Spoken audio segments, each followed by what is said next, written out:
Picture two people, same job title, same six-figure salary, same number on the offer letter that for decades meant you had made it. The first person is in 1990. He just hit $100,000 a year. He owns a house in a decent neighborhood, bought it for about $120,000, put 20% down, and his mortgage payment is somewhere around $650 a month. He drives a car he bought outright. His wife works part-time. They have two kids in public school. They take a vacation every summer. He has a pension through his employer, contributes a little to savings on top of it. And at the end of most months, there's money left over. He is, by any reasonable definition, financially comfortable. He is, by the standards of his community, successful. The second person is in 2026. She also earns $100,000 a year. She got the number she was told to get. She did everything right. The degree, the networking, the years of building toward this. And she is stressed in a way she cannot fully explain to people who don't live it. Her rent is $2,400 a month, and that was considered reasonable for her. Her student loans run $600 a month. Her car payment is $480. She pays for her own health insurance because her employer's plan has a deductible so high it barely counts. She has a handful of streaming services, cloud storage, a gym membership she uses but can't really afford to drop because her job is sedentary and her mental health depends on it. At the end of the month, after taxes and all of it, she has maybe $200 left, sometimes less. And here is the part that nobody talks about, honestly. She feels guilty for being stressed because $100,000 sounds like a lot because people around her would kill for that number because the culture still treats six figures as the finish line, as the thing you were supposed to want, as proof that you figured it out. She didn't fail. The number failed her. And understanding why, understanding the math and the psychology of how a salary that genuinely meant financial freedom in one era became something closer to a participation fee in another, that's what this video is actually about. To understand why $100,000 still feels like it should be enough, you have to understand something about how our brains handle numbers. Behavioral economists call it anchoring, the tendency to latch on to a specific reference point and use it to evaluate everything that comes after, even when that reference point is no longer accurate or relevant. We are deeply anchored to six figures, not because the math supports it anymore, but because that number accumulated cultural weight over decades. It appeared in movies. It was the threshold your parents mentioned when they talked about what success looked like. It showed up in career advice, in salary negotiation conversations, in the quiet comparisons people made at family dinners. $100,000 became shorthand for "you're going to be okay." And once a number acquires that kind of symbolic meaning, it is extraordinarily difficult to update, even when the underlying reality has completely changed. Think about what $100,000 actually represented when it first entered the cultural imagination as a significant milestone. In the late 1980s and into the 1990s, a household income at that level put you well into the top 10% of American earners. You were not rich, exactly, but you were genuinely comfortable by the standards of the day. Housing was accessible. The median home price in 1990 was around $123,000. College was expensive, but not the financial sentence it became. Healthcare existed in a form most employers still largely absorbed. A salary of $100,000 didn't just feel like enough. It was enough, mathematically, with room to spare. What happened between then and now wasn't one thing. It was a slow, compounding shift across multiple systems simultaneously: housing markets, education costs, healthcare structures, the collapse of employer pensions, the rise of the gig economy's cost transfer model, where companies moved more and more expenses onto the individual employee. Each shift, on its own, felt manageable. Together, they hollowed out the purchasing power of that number without changing the number itself. And this is what I mean by prestige lag, the gap between when a status marker actually meant what people thought it meant and when the culture stopped believing it. The $100,000 salary still carries the prestige of 1995. People still say it with respect. Employers still use it as a recruitment tool, a benchmark. The social signaling around the number hasn't caught up to the math behind it. And in that gap between the prestige and the reality, millions of people are quietly drowning while everyone around them assumes they must be doing fine. There's something almost cruel about that dynamic. The stress is real. The financial strain is real. But the cultural framework says you should feel successful. And so, on top of the actual financial difficulty, there's a layer of shame, of confusion, of why isn't this enough? When I was told it would be, the number became a trap, not because people are bad at math, but because the math changed and nobody officially updated the number. Let's actually do the math, because I think seeing it laid out clearly is one of the most useful things this video can do. $100,000 a year sounds like $8,333 a month, but that number is a fiction, because no one actually takes home their gross salary. After federal income tax, state income tax, if you live in a state with one, Social Security and Medicare contributions, a single earner at $100,000 is typically taking home somewhere between $6,200 and $6,800 a month, depending on their state and filing status. Let's call it $6,500, a reasonable middle estimate that we'll work with throughout this. $6,500 a month, that's the real number. That's what hits the account. That's what life actually gets built from. Now let's look at where it goes. The first and largest leak is housing.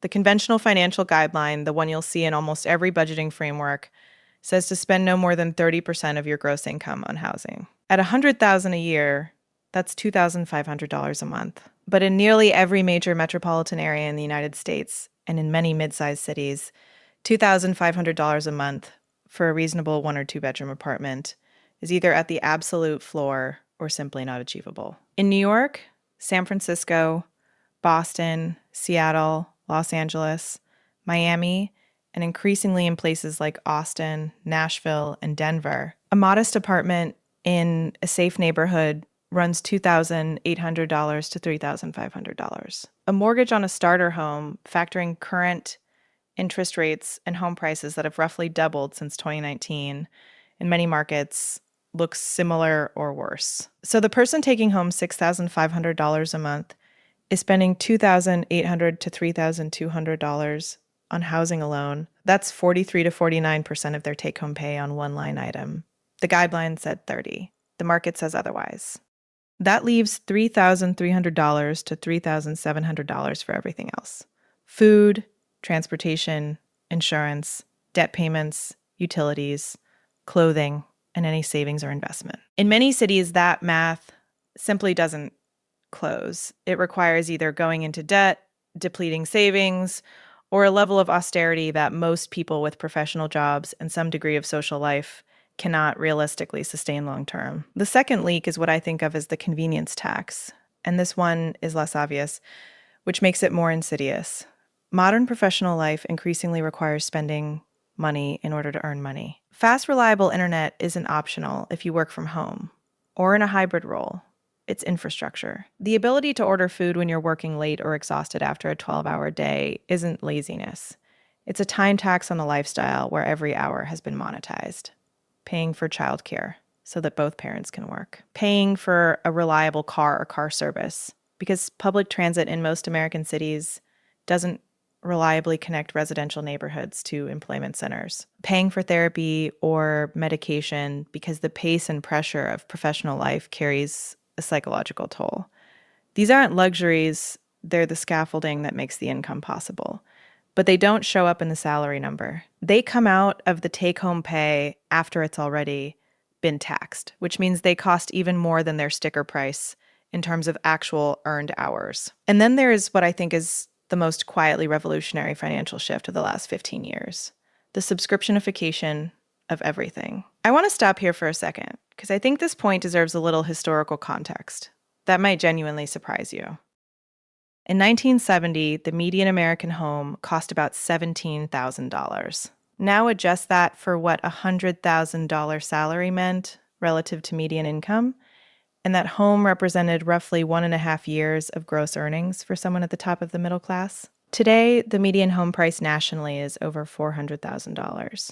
For our $100,000 earner, that's 4 years of gross income before taxes. In expensive markets, it's 6, 7, 8 years. The house that was 18 months of earnings is now 4 to 8 years of earnings at the same nominal salary benchmark. But here's what really strikes me about that number. We haven't updated the salary. We still celebrate the same number that in 1970 could buy you that house in less than 2 years. Now that same number in the same prestige position in our culture gets you a mortgage payment you might not qualify for on a home that would have seemed ordinary to your grandparents. Back to subscriptions.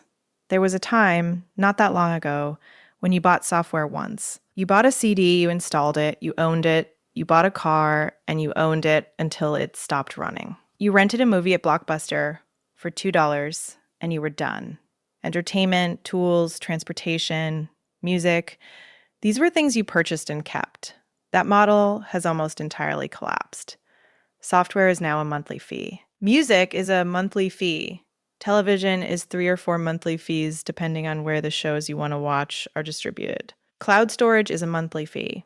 Adobe products, Microsoft Office, antivirus programs, tax software, fitness apps, meditation apps, language learning apps, all monthly fees. The car subscription model is actively being piloted by major manufacturers.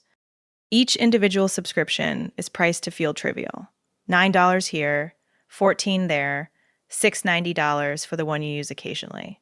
But when you add up the full stack, streaming video, music, news, software tools, cloud storage, delivery memberships, digital fitness, you're often looking at $200 to $300 a month or more, leaving your account automatically without a purchase decision, without the moment of friction that once made spending feel like spending. $300 a month is $3,600 a year, moving from your account to corporate balance sheets in amounts too small to feel but too large to ignore in aggregate. The result is that a meaningful percentage of what used to be a one-time purchase economy has converted into a permanent rent economy.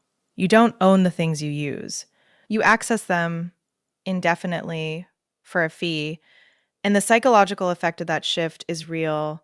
It makes it harder to feel like you're building anything because you're never actually acquiring anything. You're paying perpetually for access, and when the payment stops, everything disappears. Here's the conversation I'm tired of seeing, and I suspect you are too. Someone mentions feeling financially strained on a 6-figure salary, and within approximately 30 seconds, someone else brings up avocado toast, or the daily coffee, or the too nice apartment. The implication being that if you're struggling at $100,000, the problem must be your spending on small luxuries, your inability to sacrifice, your poor priorities, your soft relationship with comfort. This framing is not only unhelpful, it is mathematically illiterate. The numbers we just walked through make clear that the structural costs, housing, healthcare, transportation, debt service, consume the available income before most people have made a single discretionary choice. Cutting every coffee, every restaurant meal, every streaming service, every small pleasure adds up to maybe $2,000 or $3,000 a year. That's not nothing. But it doesn't solve a math problem where the structural expenses alone exceed the realistic take-home pay in most major cities. What the avocado toast conversation really is, I think, is a way of locating the problem inside the individual so that we don't have to talk about the systems. It's psychologically convenient. If your struggle is your fault, then the structure is fine, the milestone is valid, and everyone who achieved the number and feels okay must have simply made better choices. It protects the story, but the story isn't true. And living inside a false story about why you're financially stressed, telling yourself it's the coffee, when it's actually the rent, the interest rate, the student loan payment, the healthcare deductible, means applying your energy to solutions that cannot fix the actual problem. There's also a deeper social layer here, which is the way that status signaling has become both more expensive and more visible in the digital era. We've always compared ourselves to those around us. That instinct is old and human and not going away.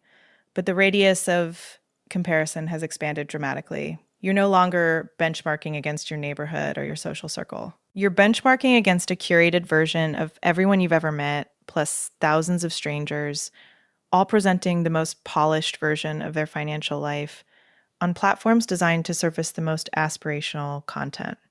The result is a constant low-grade pressure to perform financial success, to have the right apartment aesthetic, the right travel experiences, the right wardrobe signals in a way that adds spending pressure on top of already stretched budgets. And the cruelest part is that a lot of the people projecting financial ease are just as stretched as you are.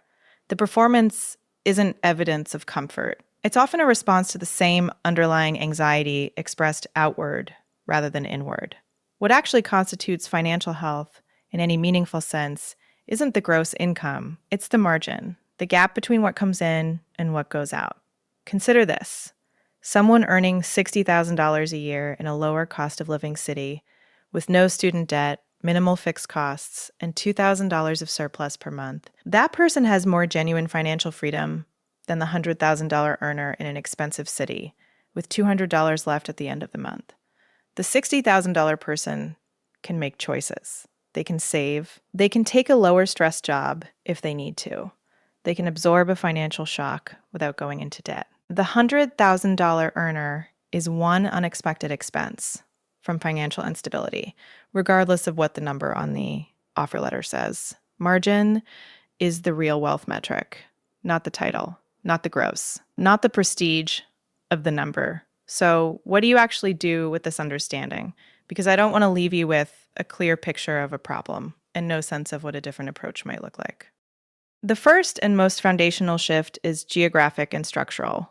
And I want to be honest that it's not available to everyone, but it's worth naming clearly because it moves the needle more than anything else. The city you live in is the single largest variable in whether a given income produces surplus or deficit.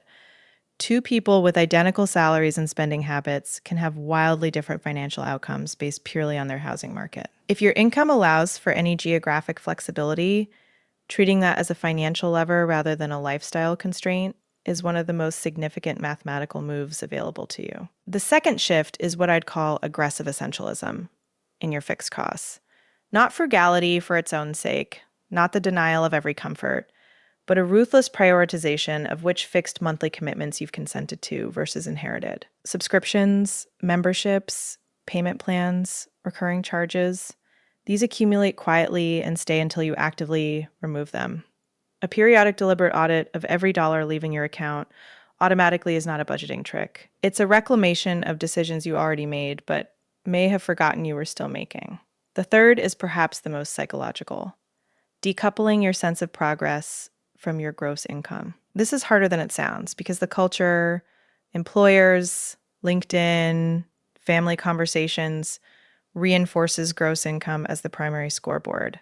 But the scoreboard is misleading. A raise that moves you into a higher tax bracket in a more expensive city to a job with higher stress and higher implicit costs might leave you with less margin than you had before, despite looking like progress on paper. The question that matters is not how much am I earning, but how much am I keeping and what can I do with it? And then there is the longer, slower work of moving from income-focused to peace-focused, which sounds abstract until you consider what it actually means in practice. It means that some decisions which look like financial downgrades are actually upgrades in the thing that money is ultimately supposed to buy, which is optionality and calm. A lower-cost city with a lower salary but genuine surplus produces more financial peace than a high-salary, high-cost city with zero margin. Remote work, if accessible, is partly a productivity story, but more significantly, a geographic arbitrage opportunity. The ability to earn at one market's rate while living at another market's cost. Owning things outright, even if they're simpler things, over perpetually renting everything through subscription models. Building savings that make the next unexpected expense a manageable inconvenience rather than a crisis. None of this is easy, and none of it is one decision. It's a reorientation from chasing a number that the culture told you would feel like a rival, to building a structure that actually works for the life you're in. In the economy that actually exists, there's a particular kind of exhaustion that comes with trying to live inside a story that no longer fits the facts. And I think that's what a lot of people in this situation are carrying, not just financial stress, but the cognitive dissonance of being told they've succeeded while experiencing something that doesn't feel like success. The $100,000 milestone isn't going to disappear from the culture. Overnight, people will keep using it as a reference point because that's what anchors do. They stick long past their accuracy. But you don't have to let someone else's outdated benchmark define what enough means for your life. The goal was never really the number. The number was a proxy for something else, for stability, for breathing room, for the feeling that your life isn't one emergency from collapse. Those things are still worth pursuing. They're just no longer attached to that specific number in the way they once were. For some people in some places, the math works at 80,000. For others, it doesn't work at 120. The number is not the point. The margin is the point. If you walked away from this video feeling seen in a confusion you couldn't quite name before, that's exactly what I was hoping for. Not alarmed, not helpless, just clearer. Because clarity, even about a difficult reality, is always more useful than the comfortable fog of a story that stopped being true a long time ago. The goal isn't to hit a milestone your parents' generation set in a different economy. The goal is to build a life where the math actually works, where the numbers on both sides of the ledger add up to something that feels quietly and genuinely like enough. That's a different goal, and I think it's a better one. If this shifted something for you, if it named something you've been carrying without the words for it, then share it with someone who's been staring at their salary wondering why it doesn't feel like it should. That conversation between real people in the real economy is more useful than almost anything else right now. And if you want to keep thinking about money this way, through the lens of systems and psychology rather than blame and willpower, there's a lot more of that here. The next video is already waiting.